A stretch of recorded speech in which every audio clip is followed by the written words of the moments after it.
What a day today. So me and my darling wife just went and entered into 30 years of debt. Very proud to say. Very excited. Homeowners today in the great Hoosier state of Indiana. It's been a motherfucker getting there, I'll say that. But I'm glad we are. It's a good feeling. It's a good feeling of accomplishment. What is not a good feeling is when you're sitting in a room with all these people signing your life away and you look up and they've got the minute by minute market updates on the wall. Great. All you look up and just see red arrows pointing down. Red arrows. Jesus Christ. I'm thinking, well, this is my style, man. This is what I do. I go and sign up for a bunch of debt while the fucking market is falling on its face. I'm like, oh my God. Thankfully, it looks like work will be okay for a while. My wife is gainfully employed. That means a lot. So I think I kind of got a little better understanding in what's causing some of these issues. And we tried to do something really good and help people, but I think we've in turn made this, the remedy was, the cure was worse than the disease. In a few instances, a few of these things we tried to do for COVID-19 has now come back to hose us pretty good. One of which is the deal we've cut to make it almost impossible for a landlord to kick someone out. That's an issue. So all the guy has to do is say, hey, I can't pay rent and I got no place to go. Here's the paper. You got to sign it. Now you're not allowed to kick me out. And so the landlord's not getting the money and they're not taking it to the bank.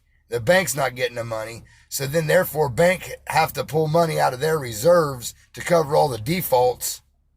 Therefore the bank that have less money to loan out to developers and all that kind of stuff to keep the economy going. See? They got X amount, they got a pile of money over here that they'll loan out and help the economy go and give it to developers and whatever else, people starting new businesses, construction, whatever it is. So when that big amount shrinks to cover an enormous a bunch of defaults, I think we've seen this story before, 2008, to cover a bunch of defaults, we're going to end up in a bad way. I don't think the government had any business sticking their nose in between a contract that was signed between private citizens. Because what happened is everybody uses the thing now, not just the people that desperately need it. There are some people in the hospitality industry that was definitely affected firsthand. Those people needed relief. But the problem is when people find this out, well, hell, everybody's in on it.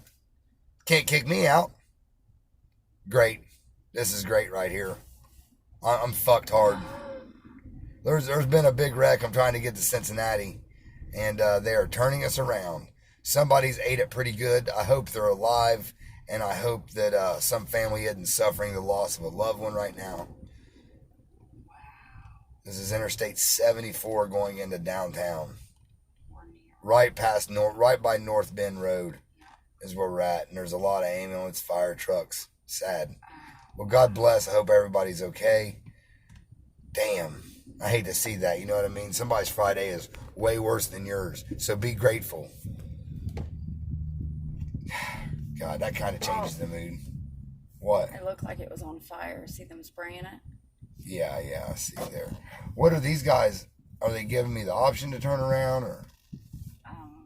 They're staying. These people are dedicated. I got to get to downtown.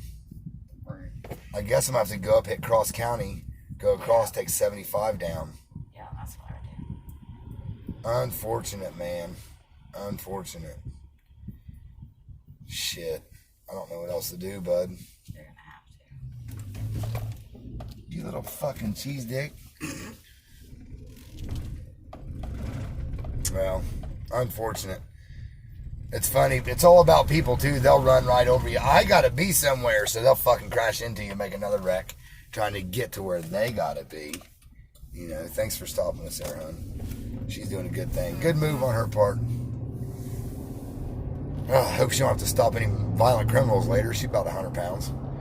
Anyway, I just feel like that this whole thing is going to come to a head soon. All the payments that are not getting paid, somebody's going to cover that. There are no free lunches. That's the big thing. There are no free lunches. Somebody's going to have to pay for this, and it's going to be the banks out of their reserves. That's what's going to cover all the debt, which is going to shrink the money they have to borrow to fuel the economy. Look for the next year to be rough. Save your money. Actually, don't save your money. Go buy a fucking house or buy a car. That would really help. If you can do that, if you're in the market, don't wait. Go buy it. That's the only thing that'll keep this economy pumping is the knot.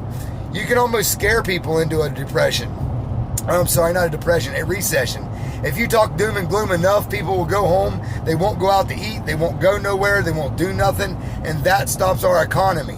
Remember, 75% of our economy is based on what we consume, not produce. So when we stop consuming, the wheels stop turning over here. So if you're working, consume shit. Have a good weekend. It's Labor Day. Be careful. Don't get hurt. Don't add or subtract to the population. If you find yourself in jail, establish dominance quickly. Have a good day.